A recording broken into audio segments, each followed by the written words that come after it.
So I'll just say what an honor it is to be your partner. The honor is all mine. Idea of creating the theory is yours and writing a book is yours, but I love having been able to be a dialogue partner with you. And also there was a lot inside of me that you've allowed me to give expression to that I would not have done on my own. Well, that's the piece that I wanted to add to that, when I started off as this a couples therapy created by a couple, that without our conversation and you being in that conversation and being, actually I've been thinking, I think it was your idea to write a book. No, it was not, Harville. It was somebody your else. Idea. Because I'd never thought about writing a no. book. Somebody told me to write a book. I do marriage counseling. No, I mean, you're the alpha energy, but I'm... Well, but without I you, love Imago talking with would you not about have it. happened, because it is, in fact, a co-creation. And as we have thought about it over the years, our relationship gave a form to a lot. But the clinical stuff certainly fed into that, but our relationship gave it form. And without the conversation, as a co-creation, it would not have become what it is. It might have become some other theory, but it wouldn't have become this particular theory without our co-creation of that. And starting that, it was amazing. We started on our first date talking about why do people fall in love and why do they fall out of love and why did you get a divorce and why did I get a divorce? About it. And arguing about it. In fact, we had an argument. No, you got it wrong. Well, we had such a big argument on our first date that we sort of decided we'd never see each other again. But I had one of her books that she had given me, and I had to take it back to her. Nice strategy. Nicely done. It was either my strategy or hers. I'm not sure. But I went back to take that book back, and we continued this conversation.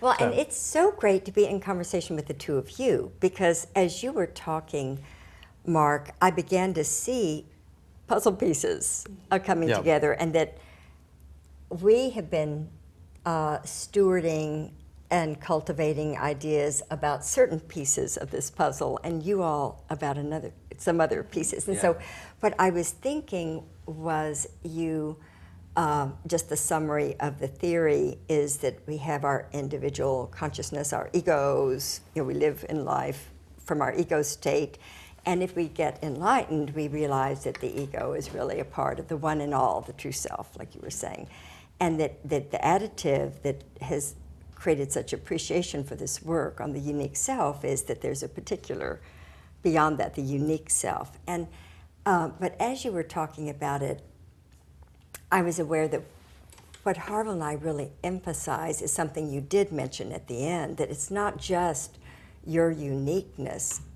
We really believe that beyond that, that our ultimate state is recognizing that we are a we, that there is no individual, that there, what is the self? What is your definition of the self? So I hope we'll be talking about that in this hour, because that word sounds so singular, and we would challenge that maybe it's not as singular as it sounds. I know in our case, I feel like I've been co-created that Harville's helped create me. And he sometimes says that about him. So it's sort of like we really challenge that whole myth of the individual, and just the beauty that comes from thinking of ourselves as a dyad, that our essence is dyadic, not singular.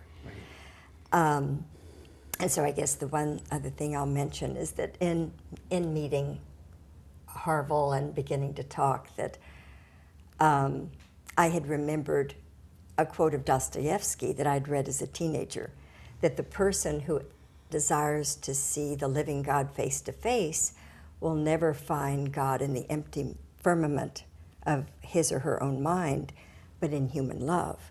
That's where God shows up. So it's something relational.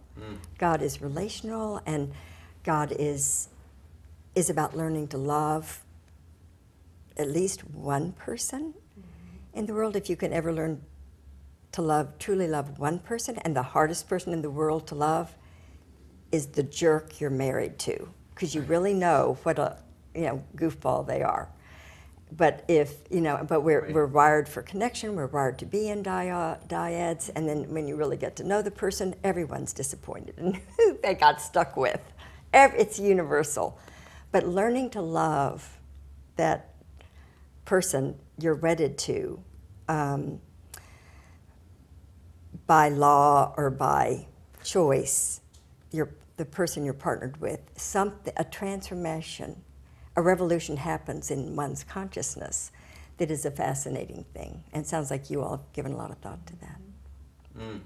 Thank you. Thank you. That'll pick up some. So Lori, why don't you, that picks up some key pieces that I'm dying to engage, but I totally want to hear what you're thinking. All right. Like I always do. Yes.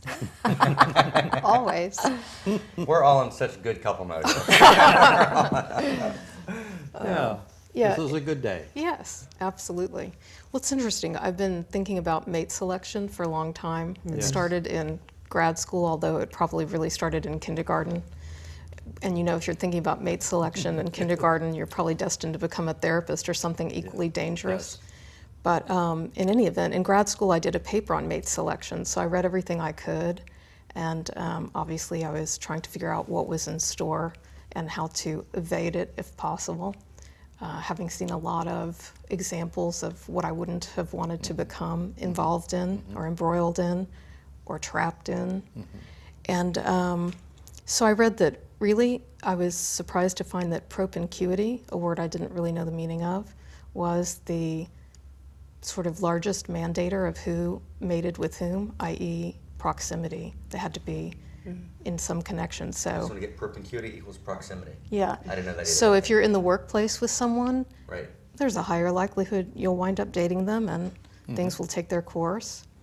And then at the second level, there is kind of like attracting like to some degree in terms of socioeconomic status or relative degrees of qualities.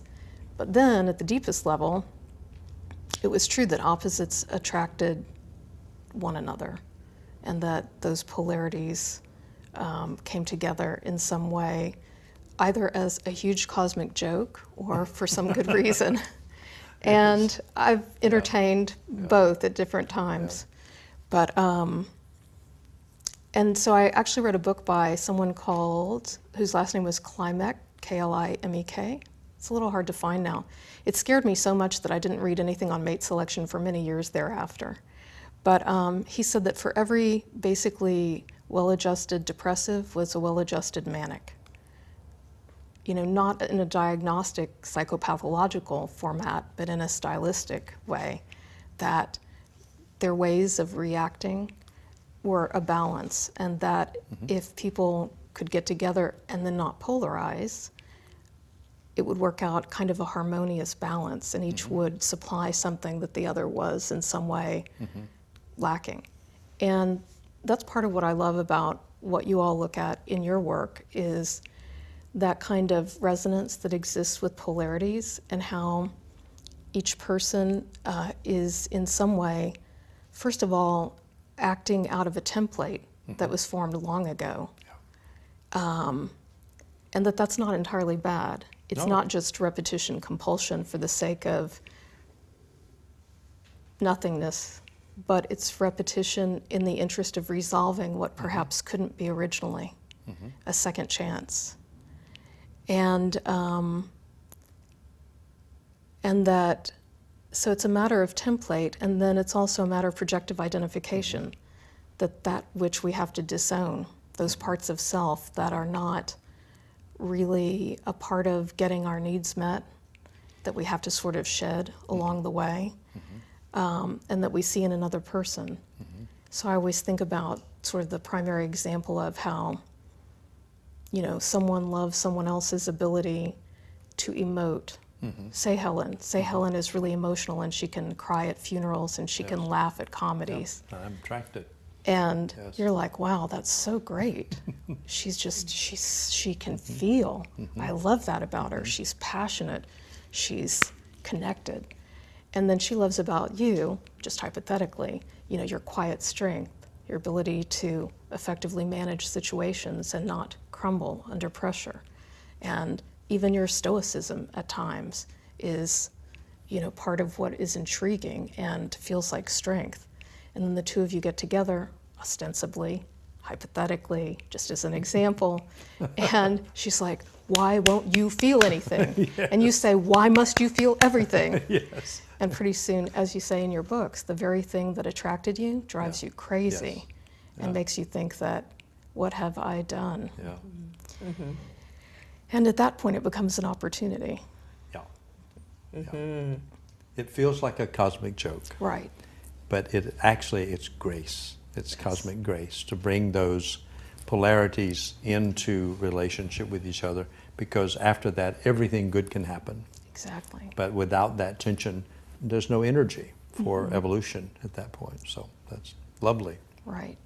And I think, the way it then flows in somewhat, as I consider it, is, there's nothing more tragic in a way than two people who are able to see one another, really see one another deeply, fully, and embrace one another, who then come together and form a union in which they make one another miserable for the rest of their lives.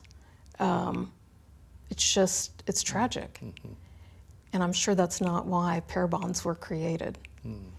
And I think in a way, being a therapist, what you hope to do with every single person that you sit with in a way, individually, is to hold the reflection of their beauty and encompass them in a way that they can't even take themselves in perhaps yet, in the fullness of their potential and their beauty, even seeing what they consider their vulnerabilities or their quote-unquote weaknesses as the intricate, fragile, gorgeous themness that they are, and hoping that in time they're able to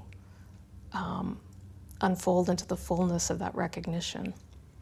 So in a way, yes, what you hope to be able to do as a couple is really what any healing relationship should have as its bedrock. And I think that then when I read Mark's book, Your Unique Self, I realized that it was just an incredible affirmation of the significance of each soul, each person. And I know that when I deal with clients, perhaps the most difficult thing to dissuade them of is the idea that it doesn't matter that they're here, that their existence is superfluous, that the world would, sometimes they feel, just be better off without them, or things would go on and it wouldn't matter.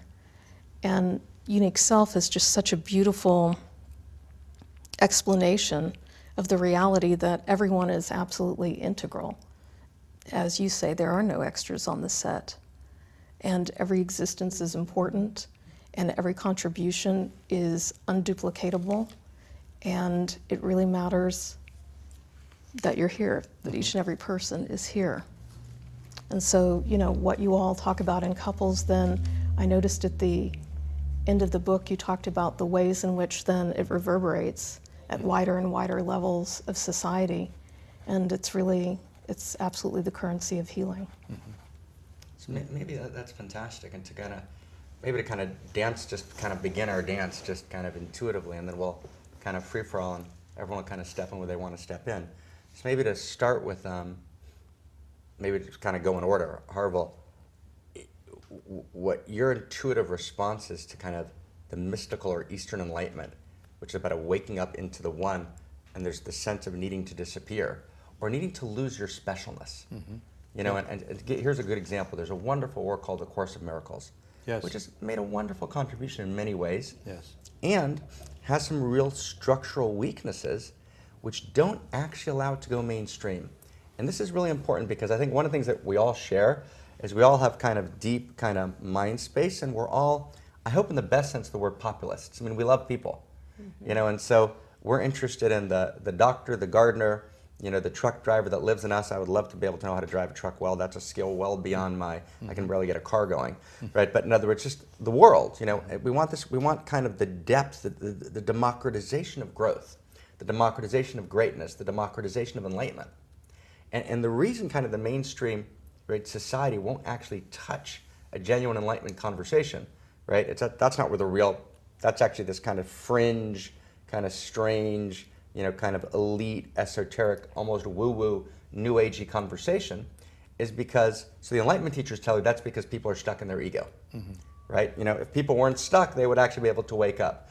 But perhaps the Enlightenment teachers, with all due respect, and myself and all of my friends have kind of spent our lives teaching, we teach what we want to accomplish, is maybe the problem's not with the people, maybe the problem's with the teaching, right? As you correctly pointed out, that actually people have a correct intuitive sense that actually my meanness is not just a function of my egoic structure.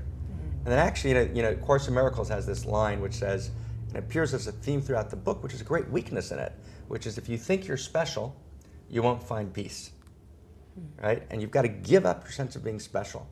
Now, of course, what they mean is you're specialness at the egoic level, but they never say it, right? So specialness is actually derided. So you need to move beyond. And if you will just meditate a little more, you'll deconstruct that trap of specialness. But in fact, every one of us feels special. And actually that specialness is a quality of essence. It's actually irreducible specialness, but it's the specialness not of the contracted ego, it's the specialness of unique self. And ego actually prefigures unique self. Ego is important, ego is not bad. Right? A healthy ego strength is critical. It allows you then to transcend into true self, from which you then awaken into your irreducible uniqueness, which is your infinite irreducible specialness, which is utterly essential as a mystical quality. And that's what's so critical here. That mysticism is not an escape from specialness. It's actually, individuality is the irreducible specialness in the context of union. When you realize that to wake up, or, we talk about loving God, right? We talk about loving God. I mean, who wakes up in the morning loving God? God, where are you? Right? Mystics do. But we think that to love God is to kind of escape our specialness. But actually, to love God is, in the deepest sense, to let God see through our eyes. Right? To love God is to let God see through my eyes, right? To clarify my unique perspective, right? In a way that actually now all that is divinity, right? Source is able to see through me and unleash, right? Its love intelligence, its creativity, its beauty through me. And that to somehow occlude that or to live someone else's love intelligence or to imitate, right, is actually a violation, is actually almost a heretical form, right? So the only heresy is, if you will, right, the denial of my irreducible puzzle piece uniqueness, which then brings me into relationship. That's what a puzzle piece does by definition. So the unique self is really, because uniqueness actually implies connection. And right, so that was the weakness of the old mysticism, is that it was cloistered. And as much as we love the cloisters escaped society and escaped other. But what uniqueness says is, there's other. So the unique one, by definition, can't come awake, can't come alive without being in that space of other. And if I can maybe just throw an image in and then get into the first, perhaps kind of place where we go in a slightly different direction, maybe that would be a kind of an exciting conversation. But just to throw an image, you both talk about so beautifully the hyphen, in the I and thou. Buber's famous I and thou, and the hyphen, the place where kind of the voice speaks, if you will. So if I can just kind of throw on the table, it's just so delicious. The place where the divine voice speaks in the great old, biblical mystical texts. And we've kind of lost the Bible. It kind of got hijacked by fundamentalist communities. So you say the word Bible, you kind of, but actually biblical mysticism is so stunning. And so there's this beautiful text, V'no'alati lechami ben shnei kruvim. I will speak to you from in between the two cherubs. So in the Holy of Holies of the temple in Jerusalem, so the Holy of Holies of the temple, you have the Ark, aka Raiders of the Lost Ark, Indiana Jones. Right. So you've got the Ark. Above the Ark are these two cherubs. The two cherubs are in relationship. Yeah. Right, you've got and then the voice of God speaks from the space bein, in between the two cherubs. And the word bein in Hebrew means wisdom and in between. So it's the space in between, which is the space which the divine voice emerges from. So either cherub being a unique self, paradoxically, wouldn't produce the divine voice. It's only when these two unique selves meet, right, that the divine voice emerges, which maybe brings to the conclusion, and throw it back to all three of you, the kind of conclusion invitation, which is, what's the purpose of couplehood? And in Getting the Love You Want, and in the later books, Receiving Love, in the Parent book, and in the newest book, which is, Making Marriage Simple, right? The Zero Negativity book, you dance with this all through it. You talk a lot about wounds in a very beautiful way, right? And wounds are a kind of major theme, right? We're wounded. We need to recover from our wounds, right? There's this kind of structural beauty to the world that we're attracted to a person who has the negative and positive traits, right, of our Imago image of our early caretakers, right? What a wonderful, divine, great joke, right? The highest laughter, right? Everything's kind of, in this awesome laughter, right? And that's the kind of structural pattern. And so I want to kind of first off just really recognize the depth and beauty of that, and then just slightly reframe it, and I kind of use the word challenge and the kind of the friendly, delightful challenge of kind of conversation going back and forth, which is the way we're thinking about it slightly differently is that people come together because that person is the person who can allow me to live my unique self. That's the person who provokes my unique gifts, right? And so the emphasis becomes, right, the healing of the wounds is the first stage. But the second stage is that person is the strange attractor, right, towards the fulfillment of my unique self. And paradoxically, Harville, when you said, well, there might have been another theory might have emerged, right, had Helen and I not engaged in this conversation, but Imago, right, emerged out of this dialogic process between us. So in that sense, Helen becomes, just looking at it from that particular perspective, it goes both ways, the strange attractor, right, to the emergence of this shared creation, right, called Imago. So why am I attracted to a person? So I would say, primarily, I wouldn't put wounds first. I put wounds second. I'd say I'm primarily attracted, right, to a person because that is the person, right, who will allow me, who will provoke me, who will be the strange attractor, if we can borrow that term from the quantum world, right, to the fulfillment of my unique self. And that together, right, that unique self is fulfilled, and that unique self then creates between us, each of us fulfills our unique selves, which creates a unique we. Right? The unique we is then born, right, out of these two fulfilled unique selves, and so you have this kind of separateness, otherness, that's always in this dialectical play, and the voice of God emerges from in between, right, the two cherubs. Now, placing the emphasis in that way, right, of course, incorporates the wound conversation, but it shifts the emphasis. And I just wonder what you think about that. Does that resonate? Does it not resonate? Right? Are we putting too little emphasis on wounds? But I think it's just a wonderful place of conversation. Was that wounding? And maybe the last sentence, which I've already promised, but I'm going to fulfill the promise now on the last sentence, right? But I might not punctuate it correctly, right? Which is wounding. Like, are we really wounded, right? Or is that the very nature of the cosmos itself? And do we need a word other than wounds, right? Because actually, the nature of the world is that we're born whole. We fall away from wholeness. That's the nature of things in the perennial philosophy, right? Every great tradition, we fall away from wholeness, and then we practice to recover our wholeness. So we call that in modern parlance a wound, but I wonder about the word, because a wound implies a tragedy that happened.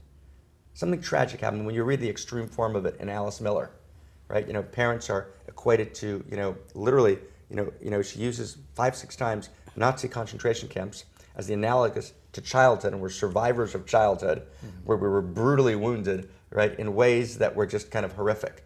So Alice is a very extreme expression of the wounding conversation, which you guys very carefully and beautifully avoid, which was just delicious. But maybe we need a word besides wound, right? Because wound is a mistake. It's something that didn't need to happen. Isn't that a shame that happened? Can we heal from it? But actually, it seems like this is the intention of the dance. So I'm just kind of putting all that in the space and wherever it goes. I just have to throw in this for the sake of Alice Miller. I'm kind of a big Alice Miller fan. And I think what she talks about is poisonous pedagogy and how that's similar to fascism. Should we hold the sign? We can hold the sign. It's okay. It's okay, it's fine. Let's just keep the flow. And so I don't think Alice Miller's position is extreme. I think her stance was that the things that children imagine happened might truly have happened, and that she wrote the book Thou Shalt Not Be Aware, because we're a society in some degree of denial. So I want to give Alice Miller full props for that. But your question's still a really excellent one, in that how do we take into account the issue of wounding, but not as something like mortally wounding, but as something that's part of the process of becoming all that one can ultimately become.